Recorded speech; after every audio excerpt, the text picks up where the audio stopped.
गव्हाची काढणी तर झाली, पण आता शेतात जे काड उरलंय त्याचं काय करायचं? जाळून टाकायचं की जमिनीत गाडायचं? हा प्रश्न जितका साधा वाटतो ना तितका तो आहे नाही. कारण या एका निर्णयावर आपल्या जमिनीचं आरोग्य आणि पुढच्या पिकाचं भवितव्य अवलंबून आहे. एक छोटीशी चूक सुद्धा खूप महागात पडू शकते. आजकाल बघा, बहुतेक म्हणजे जवळजवळ 90% शेतकरी हार्वेस्टरनेच गहू काढतात. पण एक गोष्ट लक्षात घ्या, हार्वेस्टर फक्त वरवरचा म्हणजे 30 ते 40%च गहू कापतो. याचा सरळ सरळ अर्थ काय होतो तर तब्बल 60 ते 70% काड किंवा पेंढा तसाचा तसा शेतात उभा राहतो. आणि हीच तर खरी समस्या आहे. आणि ही समस्या किती मोठी आहे याचा अंदाज घ्यायचा आहे तर ऐका. एका एकरामागे फक्त एका एकरात तब्बल 1.5 ते 2 टन काड मागे उरतं. विचार करा केवढा मोठा आकडा आहे हा. इतक्या प्रचंड कचऱ्याचं करायचं तरी काय, हा एक मोठाच प्रश्न आहे. आता अनेक शेतकरी काय करतात, वेळ आणि पैसा वाचवण्यासाठी सरळ सोपा मार्ग निवडतात, तो म्हणजे काड जाळून टाकण्याचा. पण हा सोपा वाटणारा मार्ग आपल्या सर्वात मौल्यवान संपत्तीचं म्हणजे आपल्या जमिनीचं किती मोठं नुकसान करतोय ते आता आपण पाहूया.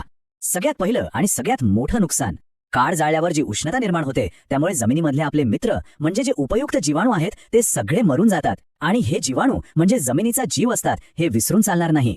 दुसरं नुकसान असं की सतत काड जाळल्यामुळे जमिनीचा जो वरचा सुपीक थर असतो तो अगदी कडक आणि दगडासारखा बनतो. मग त्यात पाणी मुरत नाही आणि पिकांच्या मुळांना वाढायलाही जागा मिळत नाही. आणि तिसरी गोष्ट जी जमिनीच्या सुपीकतेचा आत्मा आहे तो म्हणजे सेंद्रिय कर्ब.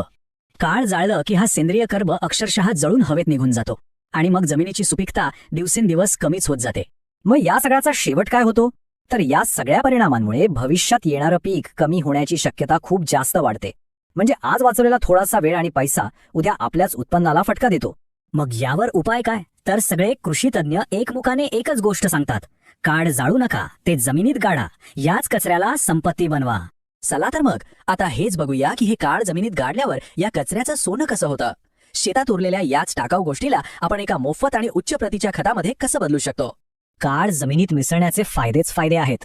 एक तर जमिनीची सुपीकता वाढते, मातीचा पोत सुधारतो, ती भुसभुशीत होते आणि सगळ्यात भारी गोष्ट म्हणजे बाहेरून महागड खत आणायचा खर्च वाचतो कारण आपल्या शेतातच नैसर्गिक सेंद्रिय खत तयार होतं.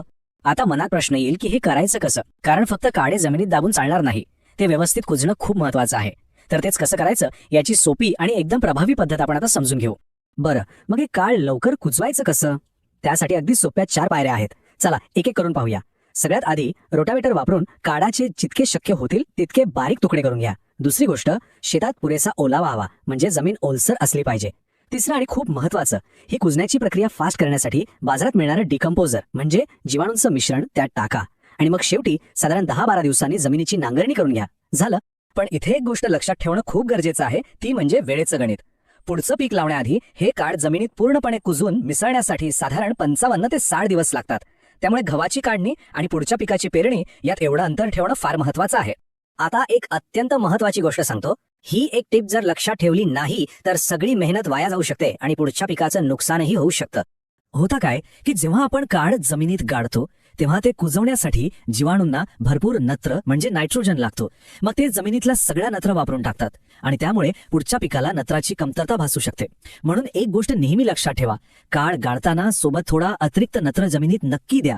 तर आता आपल्या समोर चित्र अगदी स्पष्ट आहे. एका बाजूला आहे काड जाळणं, ज्यात फक्त तोटाच तोटा आहे.